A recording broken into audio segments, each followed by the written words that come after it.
చేస్తున్నా. నేను ఎప్పుడు కూడా ఒకప్పుడు ఐటీ మాట్లాడితే ఆ రోజు చాలామంది అర్థం చేసుకోవాలా, నన్ను ఎగతాళి చేశారు. నేను ఆ రోజు మాట్లాడినప్పుడు సెల్ ఫోన్ మాట్లాడితే ఎవడికి కావాలి సెల్ ఫోను, పంప్ సెట్ కావాలన్నారు. నేను అన్నాను పంప్ సెట్ కావాలి రైతుకి, సెల్ ఫోన్ కావాలి భవిష్యత్తుకు అని చెప్తే ఎవరూ నమ్మలేదు. ఈరోజు సెల్ ఫోన్ లేని వాళ్ళు ఎవడూ లేదంటే అది ఈ పార్టీ యొక్క దూరదృష్టి. అందుకే ఈ విషయంలో ఇంకోటి గుర్తుపెట్టుకోవాలి మనందరం. ఈ మహానాడు ద్వారా మిమ్మల్ని కోరుతున్నాను, ఆనం రామనారాయణ రెడ్డి గారు ప్రజెంట్ చేశారు. ఏవైతే దేవాలయాల యొక్క పవిత్రత కాపాడుకోవాలని, రెండోది స్పిరిచువాలిటీ. టెక్నాలజీ వచ్చింది, సంతోషం, ఉపయోగిస్తాం, ఎక్కడికక్కడికో వెళ్తుంది. నాకు ఏమాత్రం అనుమానం లేదు, 25 సంవత్సరాల కంటే ముందు ఆంధ్రప్రదేశ్ వెనుకబడింది. ఐటీ ఈరోజు Telangana highest per capital income in the country. తెలుగువాడు ప్రపంచమంతా హైయెస్ట్ పర్ క్యాపిటల్ ఇన్కమ్కి వచ్చారు. అది ఆ రోజు చూపించిన విధానం. ఈరోజు ఐటీ కాదు, ఏఐ మాట్లాడుతున్నాం. నేను మళ్ళీ చెప్తున్నా, వీఆర్ ఆల్ ఇన్స్పైరింగ్ టైం. ఈరోజు మీరు ఊహించారా అని అడుగుతున్నా.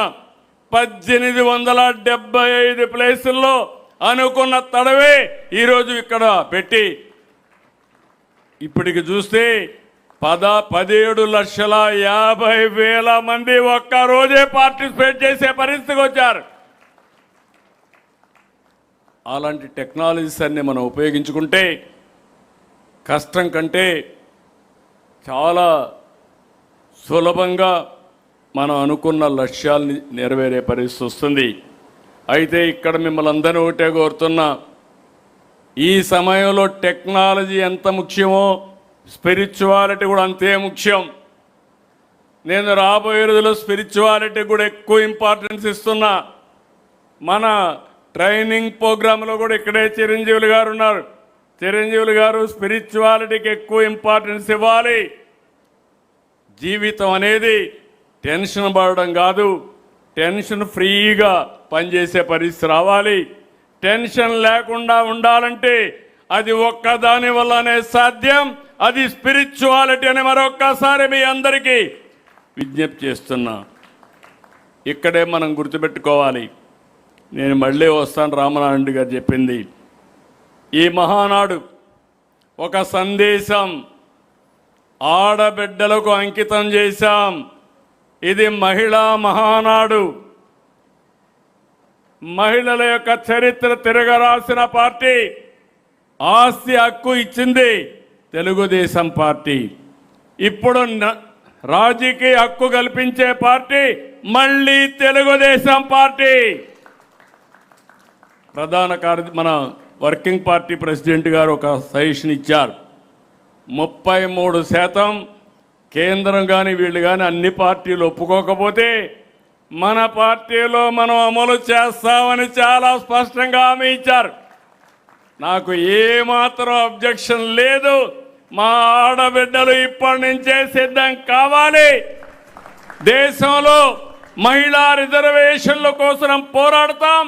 పోరాడి వీలు కాకపోతే ఆంధ్రప్రదేశ్లో మా ఆడబిడ్డలకి తప్పకుండా 33% చట్టసభల్లో సీట్లు ఇస్తాం. సిద్ధమని అడుగుతున్నాం మిమ్మల్ని.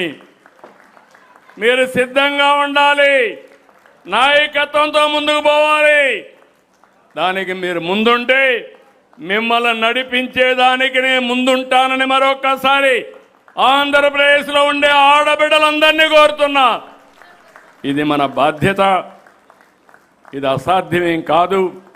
మా ఇంట్లో మీరు చూస్తున్నారు, మేము రాజకీయాల్లో ప్రజాసేవ చేస్తే మా మిస్సెస్ కానీ మా కోడలు కానీ మాకు డబ్బులు సంపాదించి మా ఖర్చులకు వాళ్ళు డబ్బులు ఇచ్చే పరిస్థితికి వచ్చారు. అందరి శక్తిని మనం ఉపయోగించుకోవాల్సిన అవసరం ఉంది. అందుకే ప్రధానమంత్రి గారు మహిళా రిజర్వేషన్ల పైన చాలా కీన్గా ఉన్నారు.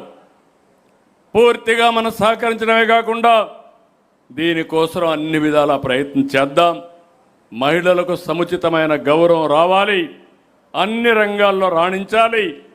ఒకప్పుడు నన్ను చాలామంది అడిగారు, 33% రిజర్వేషన్లు పెట్టాను ఉద్యోగాల్లో, కాలేజీల్లో.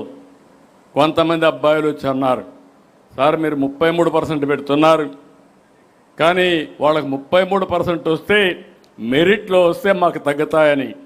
తగ్గుతాయి వాస్తవం, కానీ బ్యాక్లాగ్ ఉంది, పాతదంతా పూర్తి చేయాలి. కాబట్టి కొన్ని రోజులు ఆడబిడ్డలకు 33% కాదు 60% వచ్చినా మనం భరించాలని చెప్పారు.